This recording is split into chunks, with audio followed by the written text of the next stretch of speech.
Hi everyone, it's Glitter. What's going on? Welcome to my lives. You know, my lives is so interesting to me because I get to talk with such dynamic people in the diaspora. And today's guest is none other than Abena ah, Mensah-Bonsu. She is an amazing actress with a huge voice, huge impact. I saw her in two of her plays and I was taken away. And she is Ghanaian, just like I'm Ghanaian and Nigerian. So she spoke to me in so many ways. And today I'm going to bring her on and I'm going to grill her because we want to know how she did it, why she's doing it, and what's going on. Did you like, share, subscribe, hit the bell icon? I'm going to need you to do that, okay?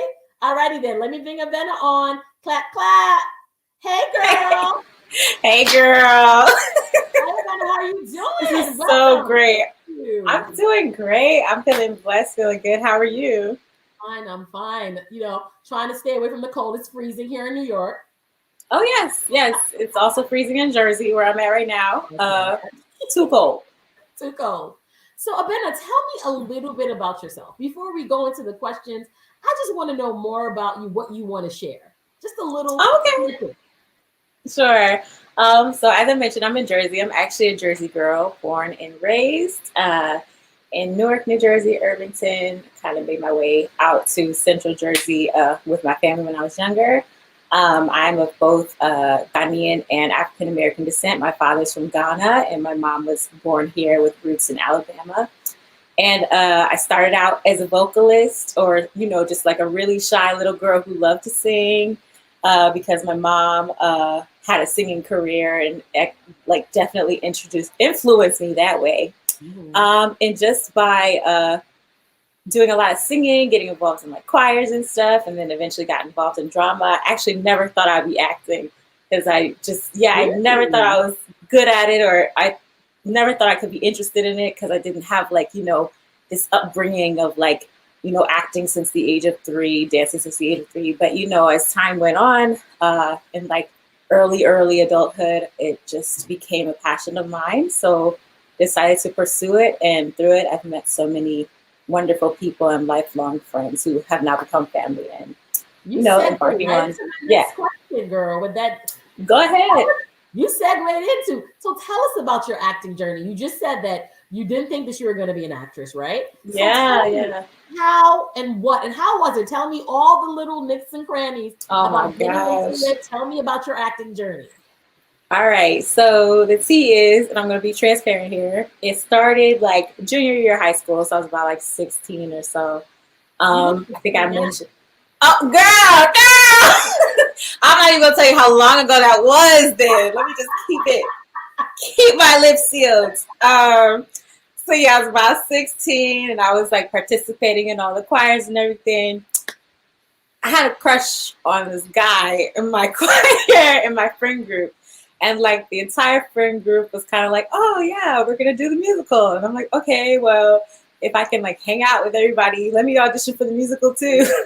And it was okay, I definitely have a good shot because I can sing, but we'll see how everything else goes. And so I'm in the musical, and I've clearly forgotten about this person at this point because I'm realizing oh yeah, well, I really love acting through song, or I love being able to express myself through this choreography. And then it's kind of okay, well, what other stuff is there like this? I had never even seen a Broadway show until at that point I had watched a lot of movies that I didn't even realize were musicals, and didn't realize that my love for them came from, I guess, what I was destined for. And from there, I just started doing a lot more youth theater, community theater. Once I graduated high school, I didn't go to school initially for acting either. I was kind of in a space where I didn't really know what I wanted to do. So I went to a school for some general liberal arts courses and got involved in the theater there. And from then on, I kind of just, saw what it took to pursue it professionally. And I kind of shot my shot with a few auditions here and there, and I really bombed them because I had no training whatsoever on how to audition. I could tell you some horror stories where I'm sure some casting directors from my past were you were that girl that came in and sang this totally inappropriate song, all this stuff. But yeah, so eventually I booked a children's tour, which was my first real professional show. I met a friend on that show who I really admired their work ethic. They told me where they went to school. They went to the American Musical and Dramatic Academy. I decided I wanted to go there to further, hone in on my training. So I went there, graduated, and the rest has kind of been history because of the tools they gave me. I started auditioning and booking work, and actually transitioned from doing like a lot of musicals to doing a lot of plays, doing some TV, film here and there, and now kind of back around full circle to like working on an original musical with a great team. So yeah, that's where I'm at now. You do theater and you do TV, anything across the gamut when it comes to acting? Yeah. I'm totally open to just times of storytelling, just open to storytelling. Yeah. So you said earlier, before people came in, tell us a little bit about your upbringing and how, being Ghanaian-American influences your, Yes. influences your career, as well as influences you as a woman, growing and, learning and being you. Okay, sure. So my upbringing, I grew up with my mom and dad. I have actually a lot of older siblings, but I'm the only child of my mom and dad's union, and then I have younger siblings as well because my parents are no longer together. But with that being said, I grew up pretty much like on my own. My older siblings were in their 20s by the time I was born, so it's like they were old enough to be my parents, but not from the same generation or anything like that. So I spent a lot of time by myself or like with friends at school.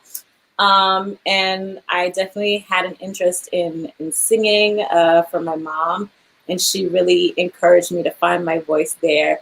My dad kind of, played the role, I guess, of like, kind of like, okay, well, yes, you like to sing, but you're going to become a lawyer. You're going to become a doctor. Like, you're going to become a nurse. Like, it wasn't something that was really supported by him in a sense, as it goes, but he still was like, yes, you're very talented. Like, it's good that you are interested in this. Keep at it. He didn't tell me to like stop or anything. So with having that in the back of my mind, of course, I never thought it would be like, an actual career option. And that's how I went forward. Still, as the years went on into early adulthood, so like, not even adulthood, I guess, like after high school, like 18, 19-ish, my parents, were seeing that, this is something that I'm like really interested in. And I think a few times my dad tried to talk me out of it just to make sure that I was sure. yeah. Like, it's like still, you want to make sure this is what I'm saying. You want to make sure that you have like a secure career and everything, just like that mindset. But I really kept pushing. I found myself in like a lot of places, worked a lot of odd jobs. At one point wanted to become like a psychology major, which I did end up doing like a semester at a school, and was like, this is not for me. Like, I want to perform. And at that point, I think the both of them were just like, she's grown. Like, she's gonna do what she wants to do. So yeah, but now they're really here for it. Like, like now that it's been like, oh, okay. Thank you. Now that they see, it actually kind of works out. They're like, okay, well, when's the show? We're going to send it to your relatives to come see it. And everybody has been, super supportive. So I'm grateful for that. We love that energy. So yeah. Navigating, like for somebody who wants to kind of navigate the acting industry, do you think it's easier now than when it was before because of social media and because of internet and metaverse, all these things that are happening, right? Do you think it's easier to get into acting now compared to when you first started? Wow, that's a really, really, really good question.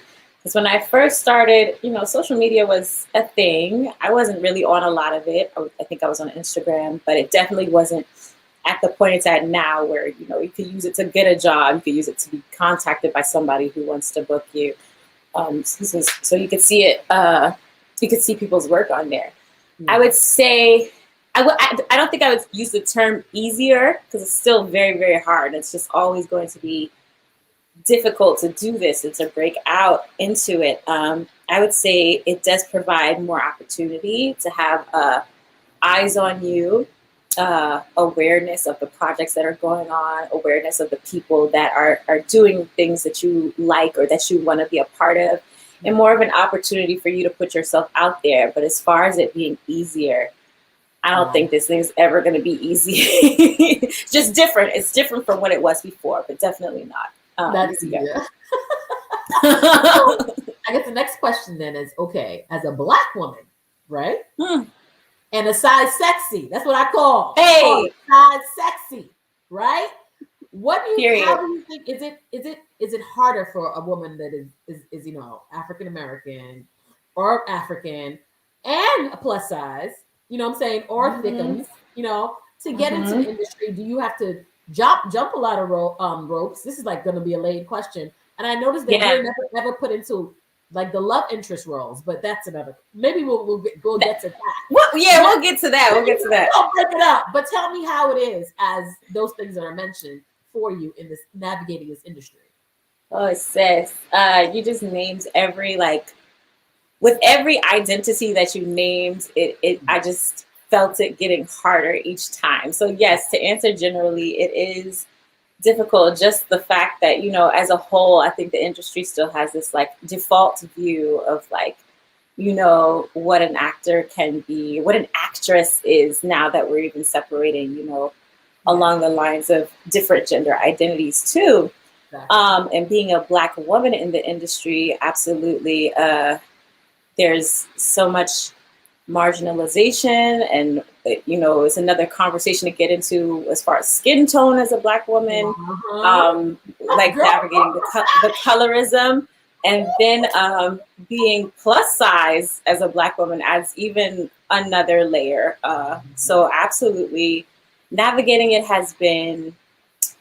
it's been a journey, both spiritually, emotionally, physically, you know. And yeah, I would say that it's progressing. It's definitely a goal of mine to, you know, kind of be part of breaking those barriers down, because there have been so many before me and so many along with me. There's like fabulous actors that, you know, I just want to see us all win and be in the roles that we deserve to embody and have offered to us. And just, it's about opportunity at the end of the day. But if you have people gatekeeping and seeing you and thinking that it's not possible for you to embody this character, where at the end of the day, the character is human, I'm also human, right? Like, why wouldn't I be able to embody it? If it's a love interest, if it's a hero, if like, it doesn't have to only be someone who's of service to someone. And there's nothing wrong with those roles, because those people in our lives are important and they're worthy and they're valued. But when you limit it to just one thing, that's where the problem comes in, the limitations.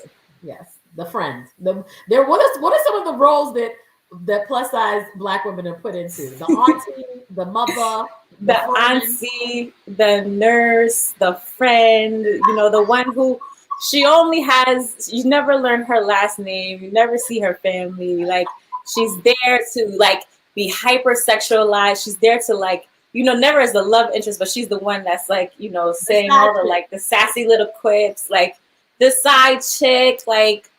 And like I said, all these roles, all these people are valid. Absolutely. Absolutely. There's nothing wrong with those roles. Yeah. But as far as the limitations go, we can expand it. Exactly. We're multifaceted people and can do so much.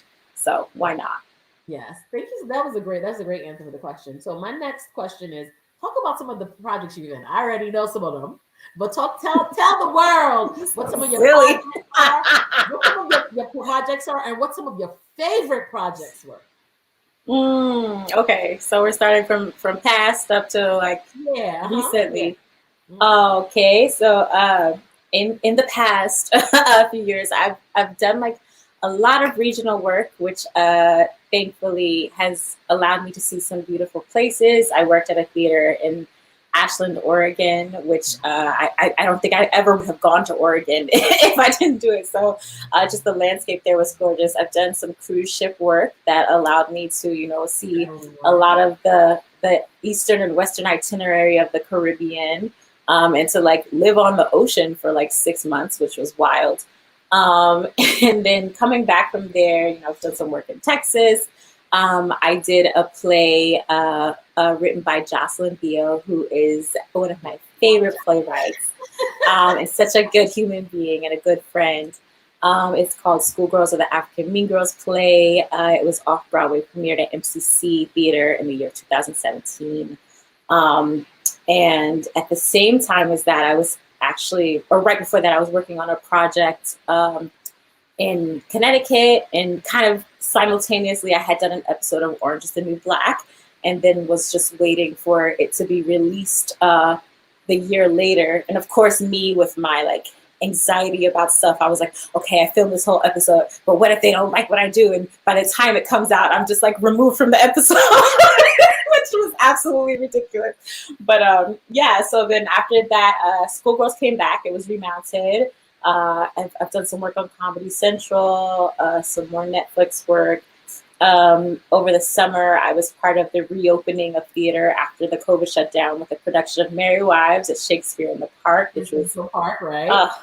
Yeah, I met my I think my forever family there, and then was fortunate enough to work on not only on a workshop production of a musical coming up by the same team, directed by Sahim Ali, book written by Jocelyn Theo, and music composition by Michael Thurber. It's called Goddess, and it'll be officially world premiering in Berkeley, California. But we did a workshop of it, and after that, I was able to do Nollywood Dreams, which had gotten postponed March 12th, 2020. Due to the Broadway shutdown. So that was the most recent project that I had finished. You know, more about Nollywood Dreams. Yeah, we'll talk more about Nollywood Dreams. But in the meantime, just auditioning, you know, waiting to see what's next, have some other things coming up that I'm excited about. And yeah, just blessed for all the opportunities. Yeah. Is Nollywood Dreams going to come back? I don't know. Like maybe if we do some more checking in and, you know, asking about it, we shall see. But I really, really loved it. It was so much fun. And I can't believe we closed. If you get a chance, I think it should be something that maybe should be made into a web series. Like, you know, I think it would be a really great web series for, not even web series, sorry. Series like on Netflix or one of those. Yeah.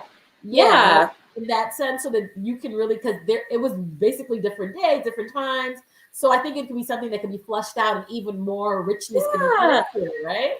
Jocelyn, I think Jocelyn would absolutely smash that. I don't know if she's watching. I can't really see comments or anything, but Miss Ma'am, you hear what the people want. That would really be great. So what are some steps? If let's say a new actor wants to break into the industry, you know, what are give us 5 steps of things that you would give them as advice that you, now that you've gone through the industry, it better helps you in navigating the industry? Oh, wow. Okay, so this advice will also be speaking to myself for things to remember daily as well. Believe in yourself. Like, at the end of the day, it's good to have people around you that support you and believe in you too, but you cannot take the steps that you need to take if you don't believe in yourself. I guess part 2 or in combination with that is like, believe that you're worthy, like believe that you're worth it. You can have all the confidence in the world to just get somewhere, get in the room. But if you believe you deserve things or don't deserve things, that's going to manifest and appear the way that you walk into certain rooms. I would say do your research about projects that you really, really like and you could see yourself doing. You do your research about the people that are involved in that, from casting to writing to producing, and see what other projects that, you know, they're part of and you know, form community.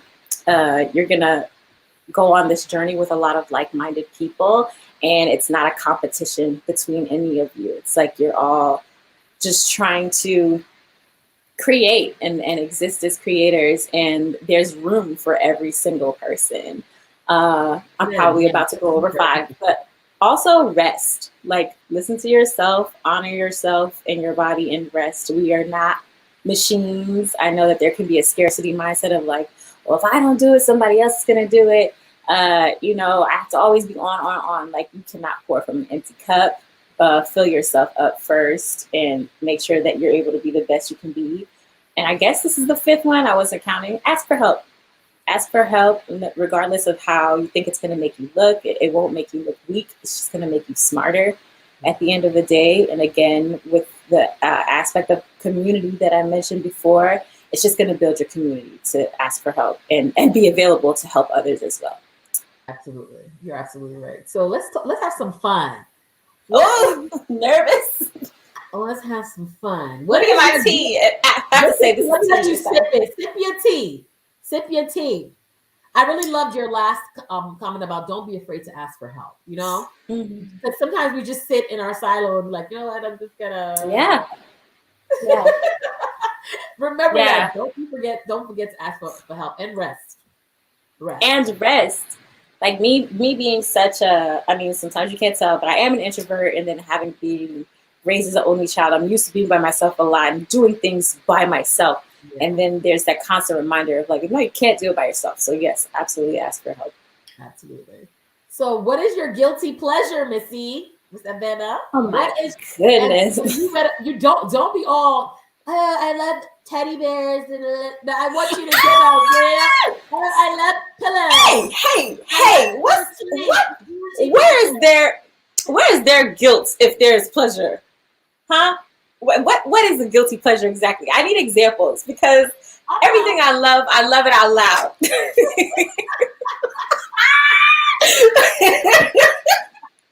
But what's an example, I guess? I know some people. You gotta tell me what your guilty pleasure is. I don't know, because like I said, I don't have guilt. I don't have guilt about the things that I enjoy.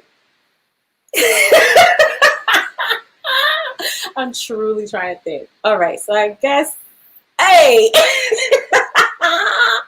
I'm trying to really think. I guess a guilty pleasure. Abena, don't make up nothing. Now I'm feeling like you're going to say something like. I'm not making. Oh my goodness. Be specific. All right. What do you enjoy doing? I guess it doesn't have to be guilty, but it could just be a pleasure. Yeah, okay. A guilty pleasure, though, sounds a little bit more tantalizing. It does sound more tantalizing. Okay, so I guess a guilty pleasure. While she's thinking, okay, guys, yeah, I guess it's kind of sneaky, but not like sneaky really. At the end of the day, it's research, you know. Just like people watching. I really love people watching, not like in a stalker kind of way. You're a voyeur. That's the actual. Oh my God! No, do not quote me. Don't quote me. Do not quote me. I say it's for research. It's for work research. You know, you got to learn how people are so you can figure out how to embody these characters. And then, you know, a little gossip never hurt nobody. But, you know, constructive gossip. Yeah. So I guess that's you really got me out here calling me a voyeur on YouTube Live.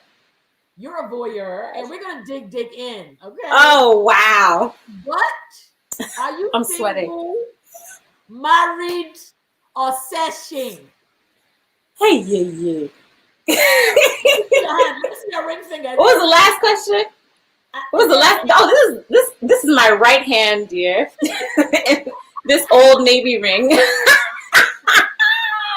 Let me ask you again, because maybe you didn't hear me, because I know my voice is very low, right? Please repeat it. Yes, you can go ahead and repeat it.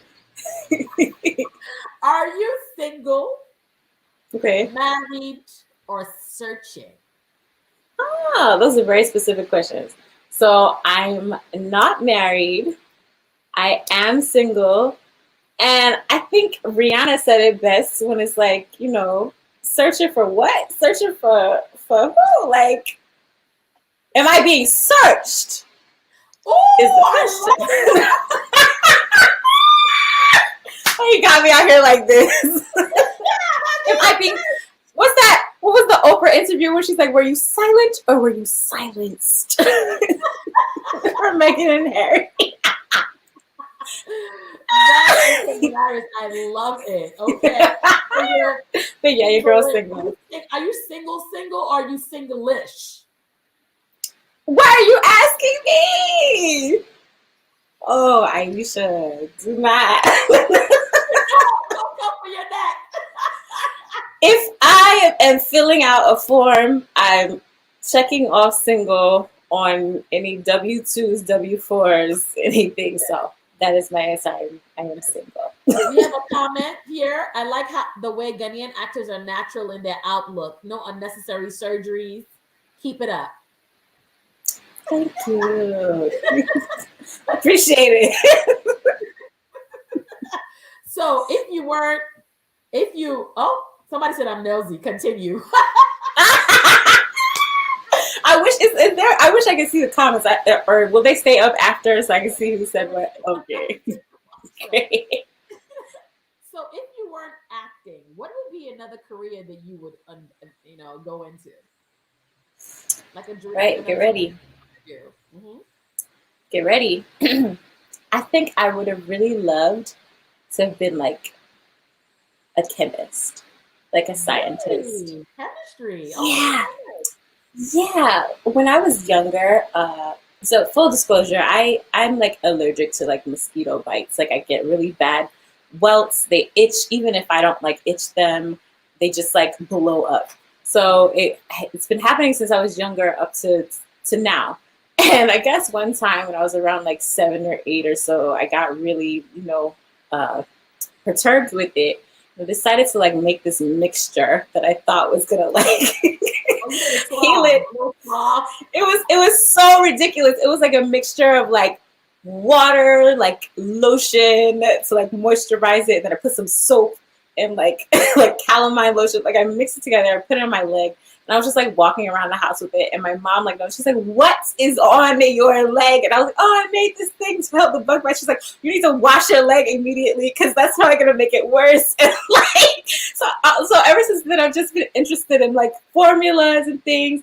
In high school, it kind of like fell off in chemistry. So then I think that's when I realized, I'm not going to be able to like go into this field. But if I really had stuck with it, I think, I think I would be the world's best chemist right now.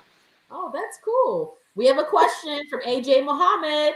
You guys can drop your questions in the box and I'll read them out. Can Abena talk about what inspiration she drew from to play the character Adenike in Nollywood Dream? Wonderful, wonderful.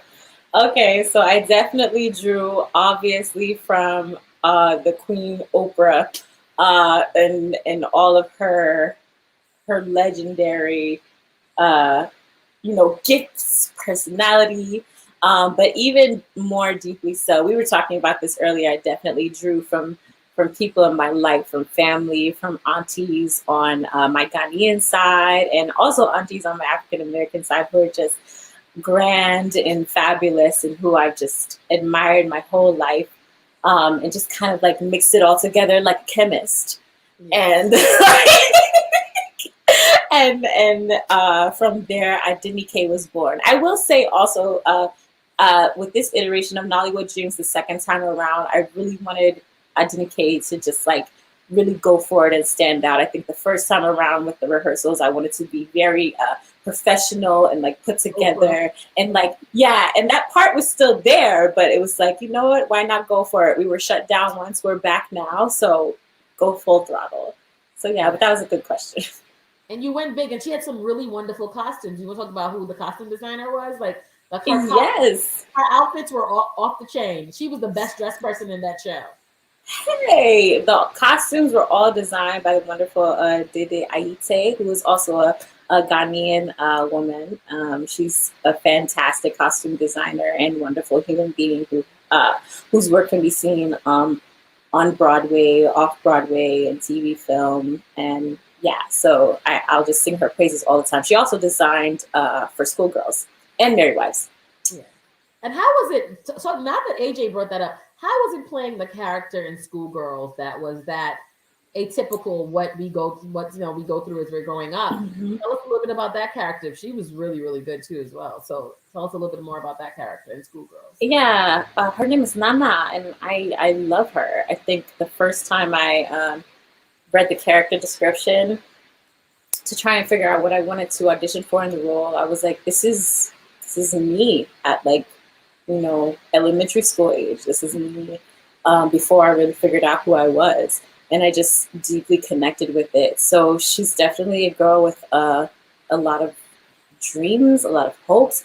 Unfortunately, they may have been put down along the way, and that's something that she's internalized in like just how she presents and shows up in the world. But ultimately, you know, she's a plus size girl, and unfortunately gets mistreated very badly by people in her life due to her physical appearance, which absolutely makes no sense whatsoever. But it is real life, and it is something that happens. And I really just loved embodying her, because her finding her strength in the story kind of felt like a love letter to my younger self, and kind of in a way where I was like, well, if I could have handled the situation back then with the bravery that Nana had, how would it look? So, you know, that was part of it, just sprinklings of it. So, yeah.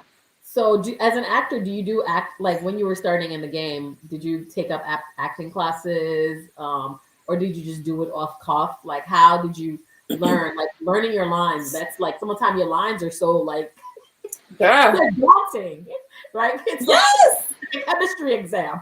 So how did you give some tips for actors that might be interested in like finding out more about those things? Sure. When I first started out, I think I mentioned I didn't have any training at all, like when it came to doing a lot of community theater. But the community theater ended up becoming part of my training, you know, just doing it more and more. It's about the repetition for me. So I ended up going to school afterwards. I went to an acting school in New York for more training. And that just then added on to my experiences. For me, learning lines is definitely about repetition, trying to like sharpen my like photographic memory. So like looking at it, seeing certain words, looking away, trying to remember those words. There are also tools of like, you know, paraphrasing the line, even though it's not exactly what it is. However, after you've kind of got an idea of what it is, you need to respect the playwright, respect the text, and make sure you have each word dead letter perfect.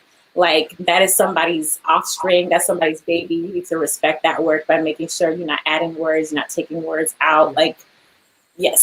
So also helpful to like write it out, like just, you know, write your lines out.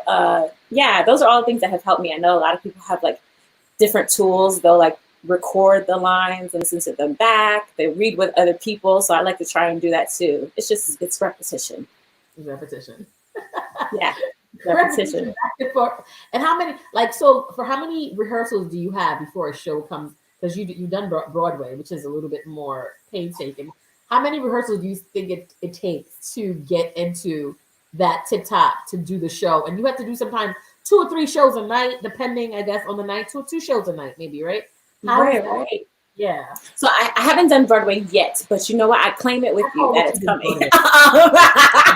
But as far as like what it takes, as far as rehearsals, typically the schedule is like 3 weeks of rehearsal within a room, and you know there can be kind of staggered calls depending on your role in the show. I've had some roles where I've been in only maybe like 2 or 3 scenes, so I don't have to be at rehearsal as much early on in the process. But as time goes, you want the full cast there to start doing runs. So, you know, it's pretty much daily from like, you know, anywhere from 10 a.m. to like 5 p.m., 6 p.m.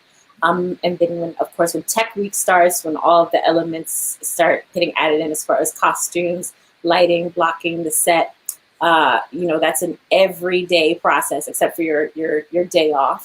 And then that can be, you know, in the olden times, they would call Tech Week days 10 out of 12s, where you would show up and basically be there for 12 hours of the day, and then like have like 2-hour-long breaks. Yeah. I might be mixing it up. So it's like 10 out of those 12s. But as time has been going and we've been seeing how things are sustainable or not sustainable, a lot of those days have been shortened now to like 10-hour-ish days. Yeah. Which is still a long time, but you know, it still then allows you to do things allows you to have time to do things in your day-to-day life rather than being at the theater all day. Absolutely. So I'm going to ask the elephant in the room question. How has the pandemic impacted theater, acting, movies, commercials, whatever, how has that impacted, and how are you guys staying afloat as actors and stuff like that?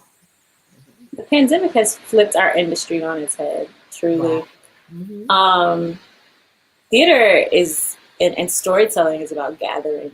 Yeah. You know, it's about gathering, it's about community. When it's not safe to gather, you know, you have to figure out other things to do. So with this pandemic, we've seen a surge of, I think, other platforms in that art and that storytelling still finding a way to thrive virtually, you know, which I think has made storytelling more accessible also to people who even before the pandemic may not have been able to make it to the theater physically or access wise through a ticket. So, you know, a way has been made. We've also, now that we've returned to ticketing, lots of safety precautions. I can't tell you how many times we've tested throughout the week just to be able to make sure we can go on stage, make sure the show is running. You know, if someone is ill with COVID or ill with something non-COVID related, which, you know, in a non-COVID related sense is good, we still pause and take the time for them to take their rest. Like before, it was like the show must go on mentality. Now it's like, you're not well, we got to figure it out. So take your time, get better, and we'll go from here. If there aren't enough people, unfortunately, the show has to, you know, cancel for that night or cancel for however many days. But I think we're really starting to see that the wellness of the performer and the wellness of the people in the room are more important than the show going on. So, you know, it's kind of like a double-edged sword because it's keeping us from doing so much that we're used to being able to do, but it's also putting so many new things into perspective that we hadn't made space for before. The industry is, at this time, it's very much like, you know, we don't know what's going to happen. A lot of things have returned, but I'm very hopeful about the fact that, you know, a way will be made. A way will be made for sure. Like, we're still here. It's not going anywhere. It's been bruised. Yeah. But I'm hopeful that it's healing and becoming something new. Yeah. So talking about your Ghana side, what is your favorite? Have you been to Ghana? I have. I've only been once. I need to go back. I know. Dirty December when everybody was running the streets in Ghana. I wasn't there. When? This song is saying this past December. Yeah, did you see everybody was in these streets in Ghana streets? No, I've been wanting to go every December. You know, I think I'm going to go this year. I really do want to go this year. Yeah. Because the last time I went with my parents, and I just want to go as my own. Like explore as my own. Grown up, and you see it as a grown up. So, what's your favorite Ghanaian dish? Oh, okay. So I love watching. It's my favorite.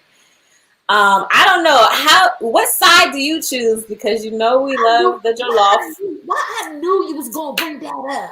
Because I need to know. I need to know which side you choosing because you both. I need to know what side you choosing before I go any further. Honestly, I know the Ghanaians are gonna come at me. I prefer the Nigerian jollof. Oh. Because I know because I like spice, I like heat, and I like because you know Nigerian jollof most time has heat. Not that Ghanaian jollof doesn't have heat, but it's a different flavor profile. Like some of the seasonings they use are different. I do eat Ghanaian jollof, but I do like wache as my rice. So wache is the stellar fruit, but kenke is my favorite Ghanaian food. Oh yes, kenke is good, and like I really like peanut butter soup. Like you know. There's a lot that I have tried, you know, just throughout life, but unfortunately, like, I don't think I like got the name because it wasn't something that was prepared for me daily. Because my mom's not Ghanaian, and she did most of the cooking, and my mom's a great cook, and the things that she really likes, she learned how to make. Like she learned how to make peanut butter stew and fufu and everything, and now in adulthood, I'm learning how to make these things myself because I'm like, I love it. I would love to pass it down, you know, if ever the Lord sees fit to bless me with a family. So I'm trying to learn it for myself. But yeah, those are just a few of the things. I know when we were in Ghana, there was like, you know, like the vendors on the side of the road, they were like selling this like it was kind of like a dessert. It was like some type of like cornmeal, but it was like wrapped in the leaf, and like I can't remember what it was called, but it was like slightly sweet. It's like the kenke mix. Is it corn? If is it It's kenke? kind of like that. I know it's called, there's a kenke called it's a kenke mashed kenke. So it's mashed kenke with sugar and stuff like that. So I wonder if it's that, or if it's kose cocoa, which is like more of like they have it in Nigeria. It's called ogi, and it's like the cornmeal, and then it's made into like a cereal type thing. They have that, and it's you can add sugar to it. But child, when it comes to African dishes, I know we have plenty. There's so much, and then there's so much I still need to like figure out. So I need to go to Ghana. I also have another question for you. See, I'm flipping it. So as far as no, because this is helpful. This is helpful for me. Just one last question for now. So gari, right? How do you eat it? I like my gari. I like my gari with water and peanuts and sugar. That's my favorite way. But I do like it when it's made as eba and it's made with egusi soup, egusi or palava sauce in Ghana. So palava and egusi are my favorite soups of all times. I do like egusi on the Nigerian side. I really, really do. But you like light soup because you like light or peanut butter soup. You said right, peanut butter or light soup. Right? Yeah, in your sense. Yeah. So what are your favorite? Give me 5 of your favorite, either Broadway or movies that you like of all times. Okay, Broadway shows or movies. Okay, or movie. Somebody said it's called abodo. The thing you were talking about that you buy on the street is called abodo. How you spell it? ABODO. Abodo. Okay, that might be it. I loved it. Like I would go back just for it. I'm gonna go back regardless. But as far as Broadway, I'll do a mix. Broadway shows. I love The Color Purple. All versions of it, the original, the revival. I also love the movie Belle. It's with Gugu and Batha. I don't know. I just think it's so beautifully done. Dang, see, when I'm like on the spot and I'm like, I have all these answers, but I can't like think of it at the time. The classic Coming to America is always gonna be not the new one, my jam. The old one. The old one. Oh, you got something to say? You know what? I love the old one. But that's just like with a lot of things, I just love the original. What else? Now I'm like drawing up of like a Love Eclipsed, written by Denai Guerrera. Yeah. Can it be things that I've been involved in? I love Schoolgirls. Who's gonna blow your own horn but yourself? I love Schoolgirls. I love all the versions that I've seen because as of now, it's been produced so many places all over the country, and I love every schoolgirl who has ever opened the script and stepped on the stage as a schoolgirl. So there's that. As far as movies go, I might have to pull up my little list. No, it's a movie called Triplets of Belleville. It's an animated film, and it's really good. It's a French film. There's very minimal dialogue. And like I said, it's animated. So for me, I just like really follow along with like what's happening visually. I like highly recommend it. Love Black Panther. Rest in peace to our King Chadwick. But that movie, that film coming out was like amazing. And as far as like movies from my childhood that I think really, really set me on this path, love The Wiz. The Wiz was it. And those are the ones that are really, really, really close to my heart right now. So what is your dream role that you haven't played yet? My dream role that I haven't played yet, I think actually is, is still being created, maybe. I would love to be in a role that's, powerful, but still, soft and with my full humanity on display. One that, shows me being cherished, and one that shows growth. And I'm low-key a little bit of a supernatural girl, so like if there could be a little bit of like magic, a little bit of horror in it as well, that would be a good combination. But yeah, something that just displays a full humanity, I think. Do you think you'd ever create like write a production, make one of your own? Would you think that'd be something you'd want to get into? I mean, I've picked up a little pin here and there. Nothing that I've shared. Nothing that I've shared, but you know, I wouldn't count it out. It's something that I would definitely enjoy doing, for sure. So before we go, I want you to tell us where people can reach you, follow you to see what's coming up, your projects and things like that. Where they can contact you if they have a project for you. Oh my gosh, that's so great. I would say that I'm most active on my Instagram, which is at Abena-Drill, just to play on the medicine Benadryl, just add an A to the front. I don't know. I try to be funny here and then. Here. What's the word? I try to be funny now and then. Here and there. I mix it up. So yeah, I'm mostly active on there. I post a lot of like funny things in my stories, or just things that I think are super informative.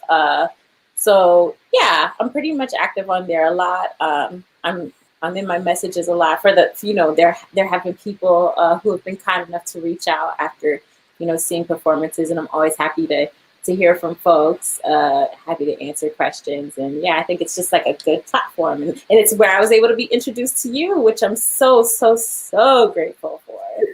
You are just so full of light and wonderful energy, and you just. I bet you did ginger me today. You go ginger me today. Is that true? Did I lie? It's true. They know. They know. So, Abena, what are some of the new projects you are working on before we close this live? Some of the new projects I'm working on is a musical called Goddess. By the same. Yeah, Goddess. It's going to premiere at Berkeley Rep in California, and it's an original musical that is set in Mombasa, Kenya. It's conceived by Saheem Ali, who and also directed by him, who directed Nollywood Dreams Mary Wives. Wow. And the book is being written by Queen Jocelyn Gill. With music by wonderful Michael Thurber. They're all just such a wonderful team. Choreography by Darrell Grand-Moultrie, and so many other wonderful people involved. And it's an epic love story that takes place, like I said, in Mombasa, Kenya. That's full of fantastic music of the African diaspora. And I'm just so excited to present it to the world when we have the opportunity to. Right now, Omicron is you know, causing a little bit of a delay, but it's coming, it's here. and that's the project I'm most excited for coming up. And are you gonna share what part you're playing?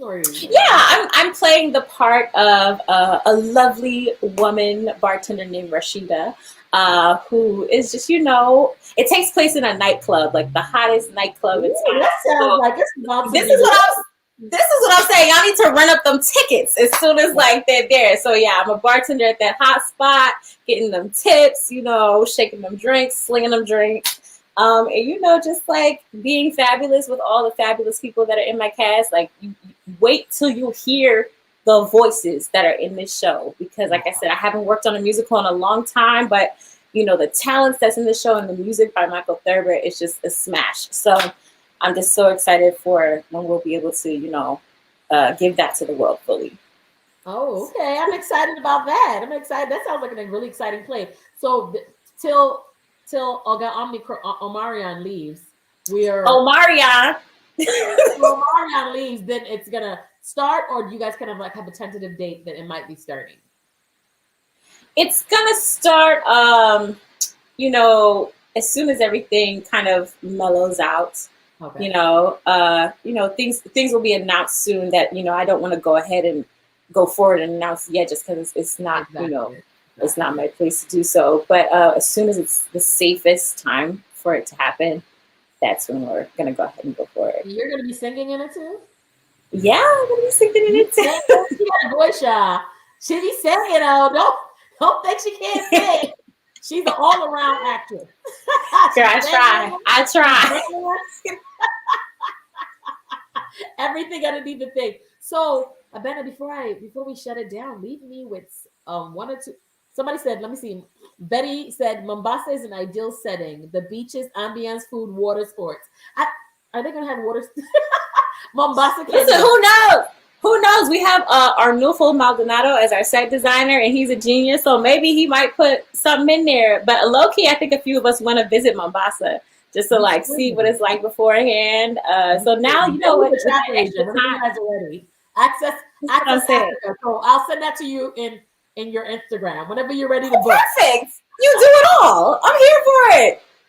I'm so here for it. Period. I love it. So leave us with some words that for this, I mean, like kind of like how can you sum up, I guess, this year and just you as a person and where do we go? Not where do we go from here? That sounds so long. I know that's so much for me to answer because I don't have the answer to that, but just leave us with some words. Yeah, I'll leave you with some words. Care for others. Yeah. Care for yourself. Love on others, love yourself. Those are my biggest themes right now. Just be gentle with everything and everyone going around, going on. But also stay on your P's and Q's because it's a lot of mess out here happening as well. People trying to really, grind folks down. So just, stay solid, but in that solidness, care for yourself and care for others. Thanks, Abena. I have to say thank you so much. This was such a joy. Thank you for having me. Truly. We're gonna talk some more when the new show comes on, and I'll be reaching out. Okay. Perfect. Thank you so much, and congratulations. We'll talk soon. Goodbye. Guys, that was Abena. She was amazing. Make sure you follow her on Instagram. I put her information. I'm gonna put her information inside of the description below. Make sure you like, subscribe, and share this. We have to share our powerful Black and Brown actors and actresses that are doing their things, African diaspora. Make sure that we are sharing this. Thank you guys for being here. Thanks for the wonderful conversation. I'll see you soon. It's Glitter. Make sure you subscribe. It's going to end with that.